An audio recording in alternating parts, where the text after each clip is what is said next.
이스라엘 들으라 생명의 말씀 야훼님은 우리의 주님이시니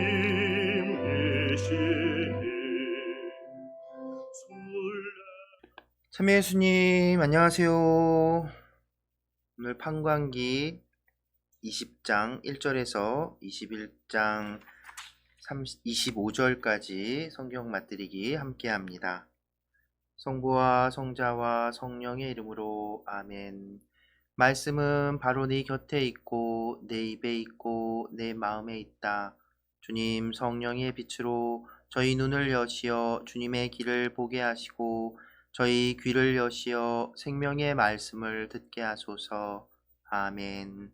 성부와 성자와 성령의 이름으로 아멘. 베냐민 지파와 다른 지파들의 전쟁. 그리하여 이스라엘 자손들이 모두 나섰다.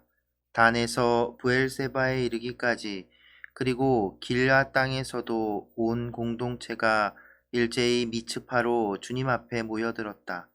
온 백성 곧 이스라엘 모든 지파의 수장들도 칼로 무장한 보병 40만 명으로 이루어진 하느님 백성의 회중 가운데 자리를 잡았다.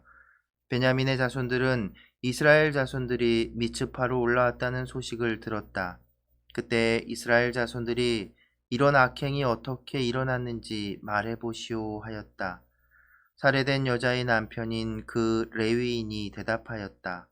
저는 저의 소실과 함께 하룻밤을 묵으려고 베냐민 지파에 속한 기브아로 갔습니다.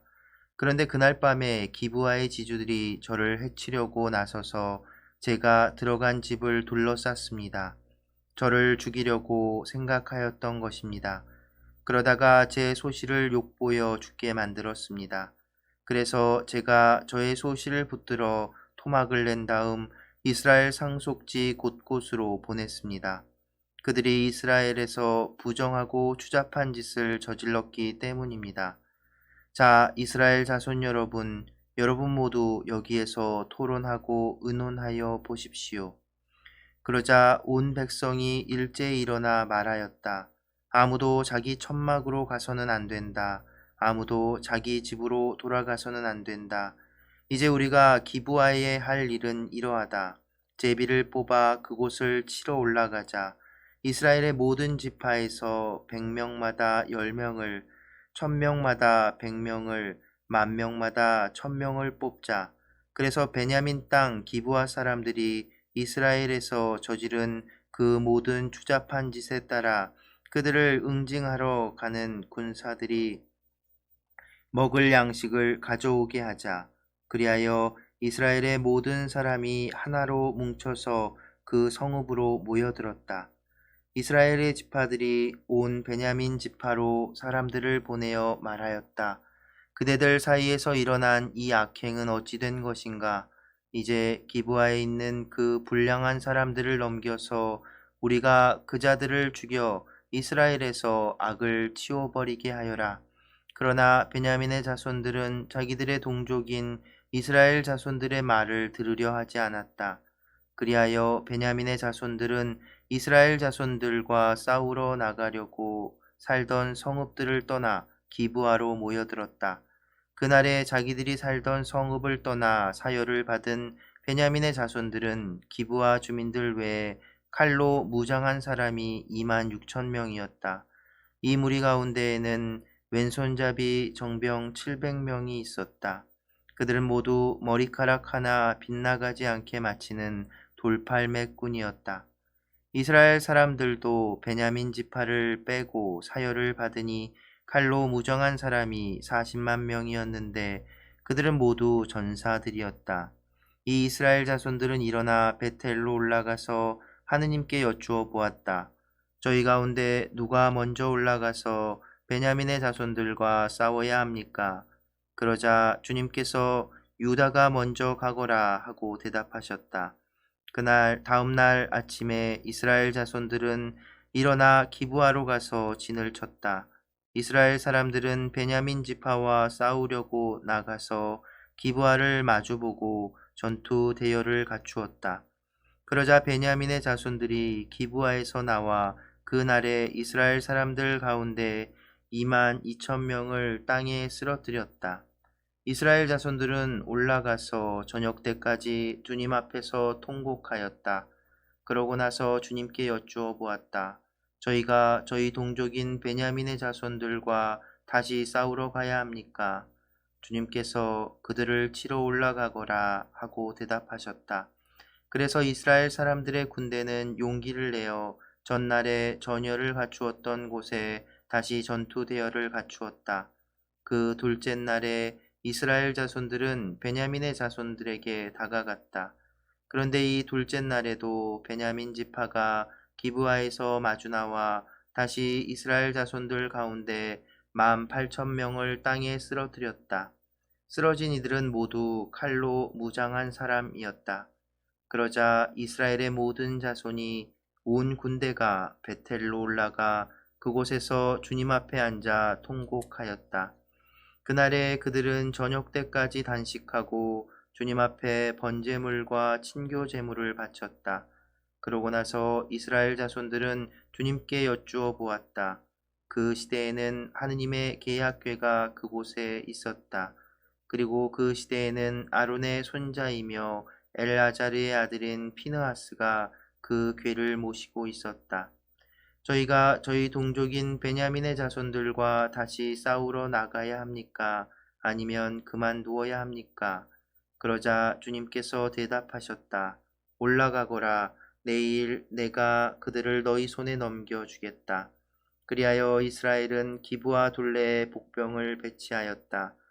그러고 나서 이스라엘 자손들은 사흘째 되는 그날 전처럼 기브아를 마주보고 전열을 갖추었다. 베냐민의 자손들이 그들에게 마주 나왔다가 자기들의 성읍에서 멀리 떨어지게 되었다. 베냐민의 자손들은 한쪽은 베텔로 다른 한쪽은 기브아로 올라가는 큰 길에서 그 들판에서 전처럼 이스라엘 군대를 치기 시작하여 이스라엘 사람을 30명쯤 죽였다. 그러면서 저들은 먼저 번처럼 우리에게 패배할 것이다 하고 생각하였다. 그러나 이스라엘 자손들은 우리가 도망치는 척하여 그들을 성읍에서 큰 길 쪽으로 멀리 떨어지게 하자 하고 말하였다. 그리하여 이스라엘 사람들은 모두 제자리에서 일어나 바알 타마르로 가서 전열을 갖추고 이스라엘의 복병들은 자기들이 숨어있던 곳 게바 부근에서 쏟아져 나왔다. 온 이스라엘에서 뽑힌 정병 10,000명이 기브아 바로 앞에 이르자 싸움이 치열해졌다. 그러나 베냐민의 자손들은 자기들에게 재앙이 닥쳐오는 것을 알지 못하였다. 마침내 주님께서 이스라엘 앞에서 베냐민을 치셨다. 그리하여 그날 이스라엘 자손들이 베냐민 사람 25,100명을 쓰러뜨렸다. 쓰러진 이들은 모두 칼로 무장한 사람이었다. 그제야 베냐민의 자손들은 자기들이 패배한 것을 알았다. 이스라엘 사람들은 베냐민에게 자리를 내주고 물러났다. 기브아 쪽에 배치시킨 복병들은 믿었기 때문이다. 이 복병들은 기브아로 재빨리 공격해 들어가서 온 성읍을 칼로 쳤다. 이스라엘 사람들과 복병들 사이에는 약속이 되어 있었다. 곧 복병들이 성읍에서 연기를 올려보내면 이스라엘 사람들이 싸움터에서 몸을 돌리기로 하였다.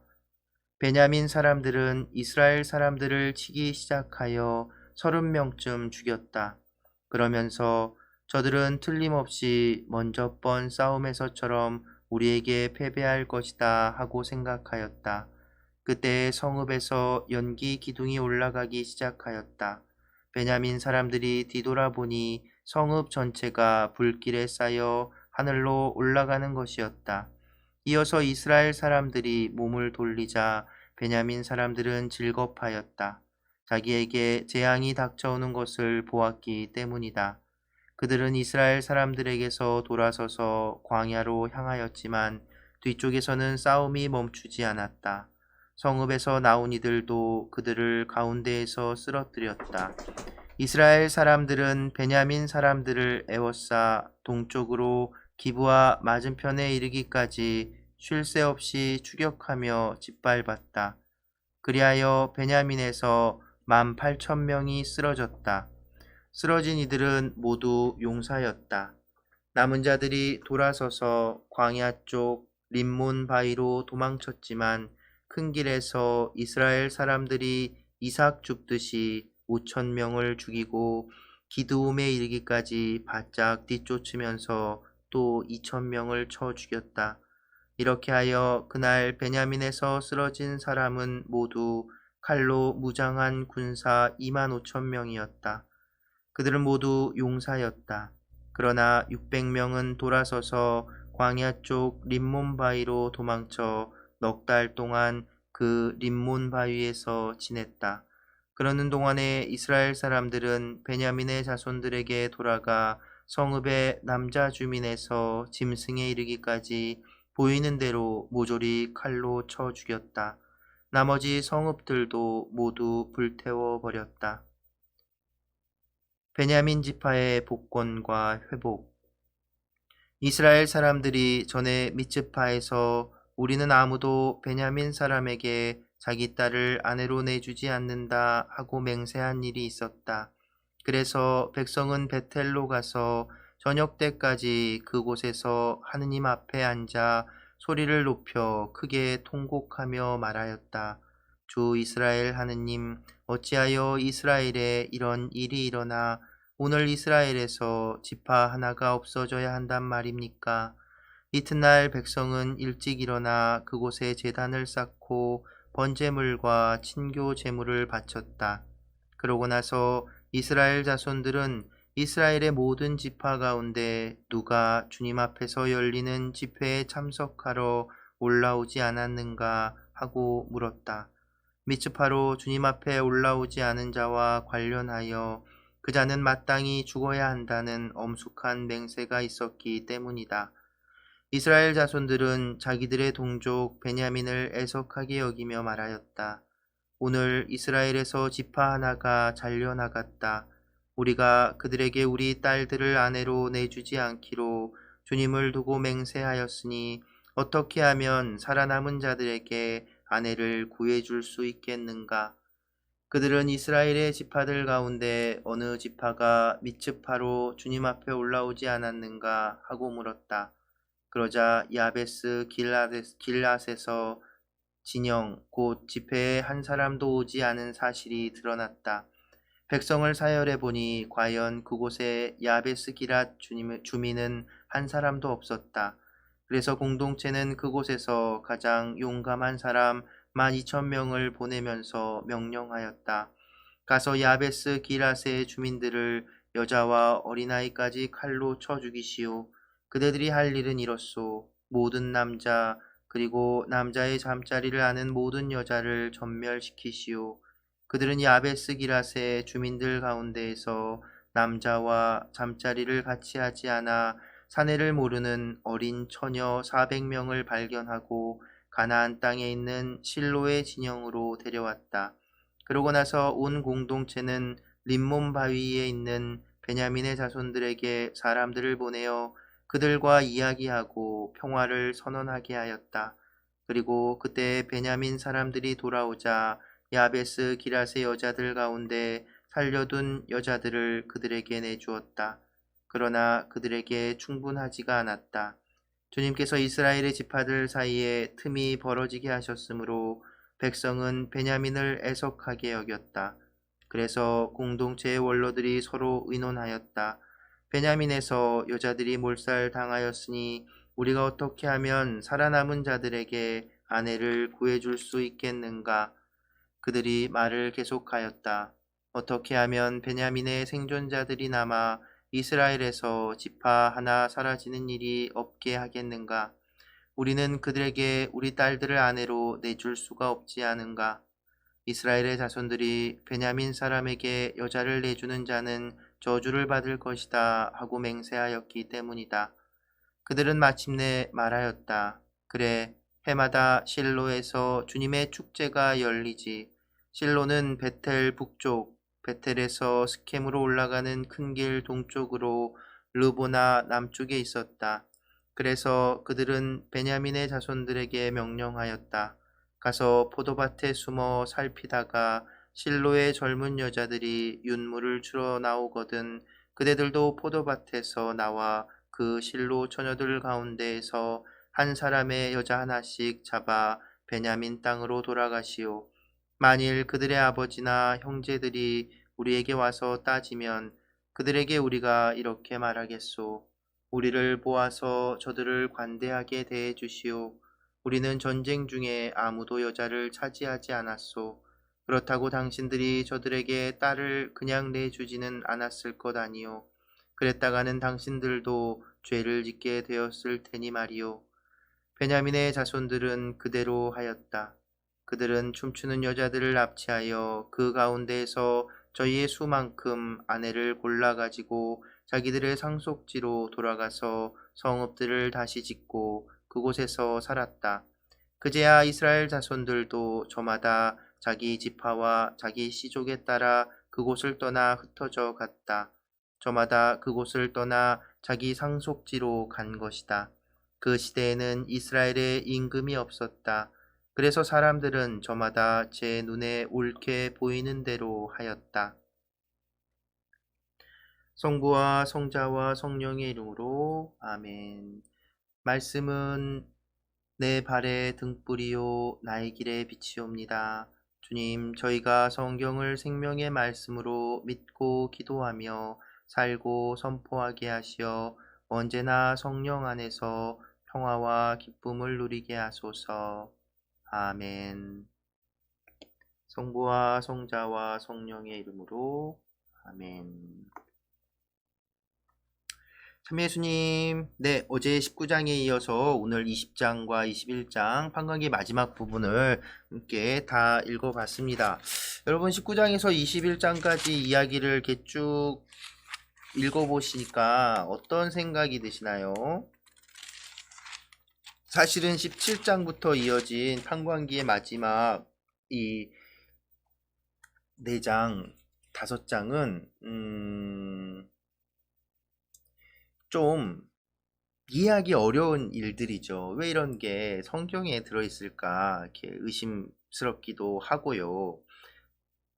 그리고 이 정말 또 20장, 21장을 보면 이렇게 쭉 읽다 보면 갑자기 이유 없이 막 반복되는 듯한 내용들이 이렇게 펼쳐지고 있습니다. 이것은 이제 하나의 어떤 이야기를 쭉 전해진 것이 아니라 여러 이야기들이 이렇게 섞여 들어가 있을 가능성이 있어 보이는 그런 모습인 것이지요. 자, 그럼 이게 우리가 생각해 봐야 할 것은 판관기 안에 왜 이런 이야기들이, 그것도 실제로 판관에 관한 이야기도 아니면서 왜 판관기에 이런 이야기들이 담겨 있을까? 솔직히 이런 좀 뭐랄까요, 불충한 좀 흉한 사실 치부잖아요, 이스라엘 백성들에게. 근데 왜 이 판관기 신명기의 역사서 전체가 굉장히 후대에 특히나 바빌론에서 유배 중이던 그 동족들에게 읽히기 위해서 정리가 되고 이제 이렇게 쓰여졌는데 왜 이런 얘기를 빼버리지 않았을까요? 오히려 막 찾아가지고 여기에 넣었을까요? 이제 그 부분을 우리가 생각해 보아야 합니다. 저희가 초반에 이 성경 맛들이기 시작하면서 우리가 성경을 읽을 때, 특히나 구약 성경을 읽을 때 어떤 일어난 사건이나 뭐 세세한 이런 것들에만 집중하다 보면 그 전체적인 흐름, 큰 맥락 안에서 하느님께서 우리에게 들려주신 메시지, 그리고 우리와 하느님과의 그 관계가 어떻게 맺어지는가, 그것에 대한 것을 놓칠 수 있다고 말씀드렸었지요. 바로 그런 것들을 생각해 보았을 때 사실은 몇 번 말씀드렸지만 판관기라는 것 자체가 이 신명기의 역사서 안에서 이제 여호수아기 다음에 나오면서 온전히 충실했던 여호수아기, 그리고 그렇지 못했던 이스라엘 백성의 모습, 불충의 역사, 이 두 개를 이렇게 연달아 두었던 것이죠. 사실은 이 판관계에서 전해지는 이런 이야기들이 더 실제 모습에 가까웠을 겁니다. 하지만 그들은 여호수아기에서 언급했던 것처럼 하나님께 온전히 충실했던 자기들의 어떤 공동체, 아직 왕정이 생기기 전에 이 지파 공동체의 그 모습을 꿈꿨는지도 몰라요. 그래서 그리고 또 그것을 이상으로 삼았을 수도 있습니다. 그러기에 그러기에 이 판관기에서 전해지는 이 배반의 역사, 불충의 역사를 오히려 이제 다 숨기거나 삭제하지 않고 그대로 드러내 보여주는 이런 모습들을 보여주는 것이지요. 그리고 또 하나는 이 판관기의 부록 부분을 집필한 사람들은 아마도 이 왕정 제도를 옹호하는 사람들이었을 것으로 추정이 되는 것이죠. 계속해서 이런 이야기들, 이스라엘의 그 시대에는 이스라엘의 임금이 없었다. 그래서 사람들은 저마다 제 눈에 옳게 보이는 대로 하였다. 그러니까 그 사회 질서가 없고 그래서 사람들이 제멋대로 살고 그러면 근데 이제 이상한 것은 그러면 여호수아기 또 모세오경에서처럼 신명기의 신학 한 분이신 하나님께 대한 이 충실함을 더 드러내고 율법을 더 절실히 지켰어야 되는데 이것이 그 하나님께로 방향을 가지 않고 이스라엘은 또 왕정이라는 그 주변 국가들이 선택한 그런 선택을 하게 되고 그 왕정에 대한 어떤 그 뭐라고 해야죠? 옹호하기 위한 내용들을 이렇게 정당성을 부여하기 위해서 사용했을 가능성이 이렇게 있는 것이지요. 그런데 그 왕정마저도 결국은 무너져 버리죠. 네, 무너져 버리고 그래서 예수님 시대에는 그런 이스라엘의 어떤 국가 왕으로서 헤로데 왕이지만 정통성도 없고 그 허수아비 왕일 뿐이었고 실제로는 이제 그때서야 회당을 중심으로 하느님 말씀과 율법주의라 하죠. 율법에 충실하게 그런 모습들로 이제 간 건데 그것을 또 이제 예수님이 또 그것도 잘못된 것이라는 이제 판단을 계속해서 사실은 구약 성경 안에서 이렇게 드러나는 이야기들은 하느님과 인간의 관계 안에서 자꾸 우리 인간의 어떤 나약한 모습, 부족한 모습들이 드러나는 것 같아요. 구약 성경이 또 신약 성경도 마찬가지지만 특히 이제 서간들 같은 것들을 보고 그러면 어떻게 뭘까 좋지 않은 모습들, 숨기고 싶은 모습, 치부들 이런 것들을 숨기고 그런 것들을 이렇게 멋지게 꾸미는 그런 모습을 보이지 않고 오히려 이렇게 남기고 드러낸다는 것이죠. 그래서 구약 성경은 그냥 역사들이 전하는 승자들의 이야기인 것만이 아니라 물론 그런 성격도 있지요. 왜냐면 그 역사 이야기들을 토대로 그 안에서 역사 안에서 또 왕정을 하나님께서 이제 사무엘기로 넘어가면서 그 이야기는 자세하게 다룰 텐데 그건 그럼 지금 빼죠. 그래서 역사 안에서 당신 뜻을 실현시키고 이런 불충한 그 인간의 모습들 그것마저도 당신의 어떤 이 구원의 계획 안에 포함시켜서 이렇게 우리를 이렇게 이끌어 주시는 그런 하느님의 그 크신 자비 이런 것들을 이제 우리가 구약 성경을 읽으면서 발견할 수 있게 되는 겁니다. 네.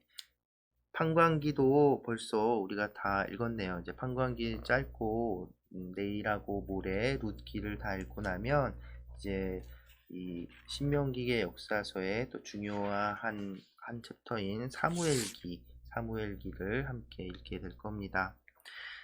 네.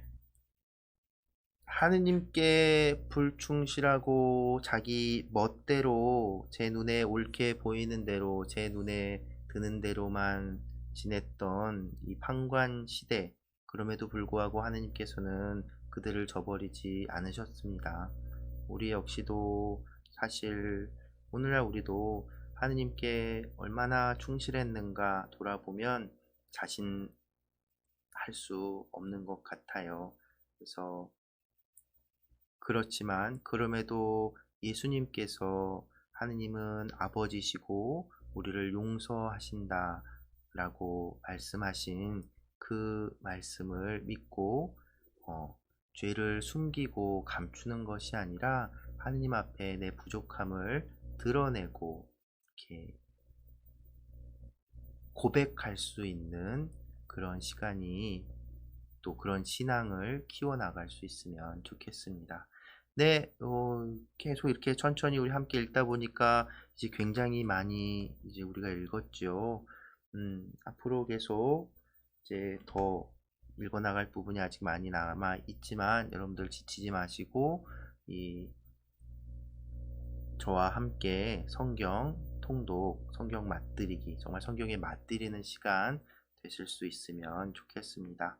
네, 오늘은 또 우리 의정부교구 청소년들 탄현동 본당 청소년부 주일학교에서 며칠 전에 제가 또 들려드렸던 다른 본당에서도 불렀던 노래 같은데, 우리 금촌성당에서 불렀던 것 같은데요, 딜레마라는 그 같은 노래를 이번엔 이 탄현동 친구들은 가사를 이렇게 바꿔가지고 노래를 불렀대요. 재미있습니다.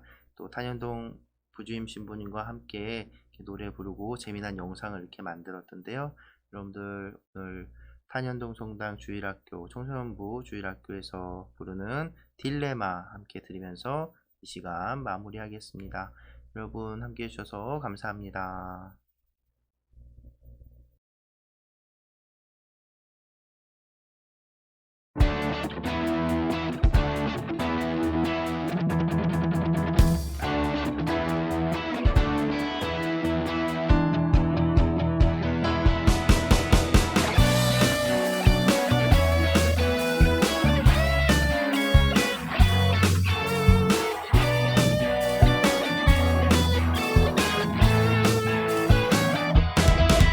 오늘 학원 안 가는 주말인데 늦잠도 자고 싶은 때 있다는 걸. 하지만 오늘은 청소년 미사가 있는 일요일 아침이죠.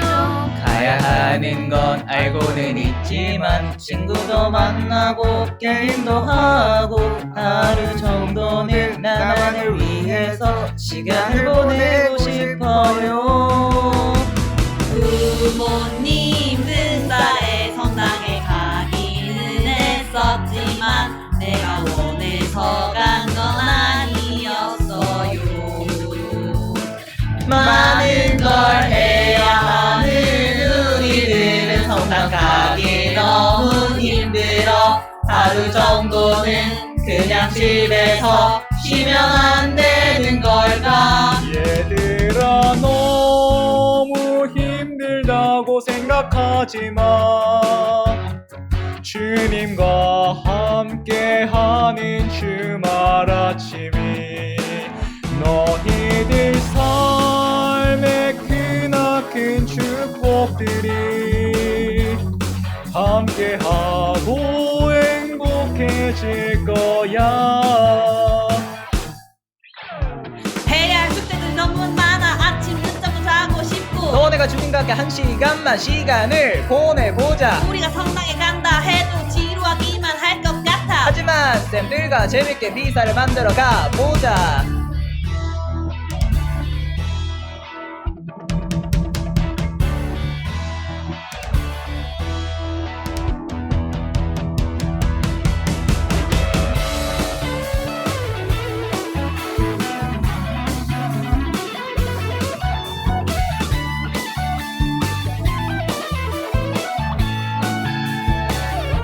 마음을 열고 눈을 들어보아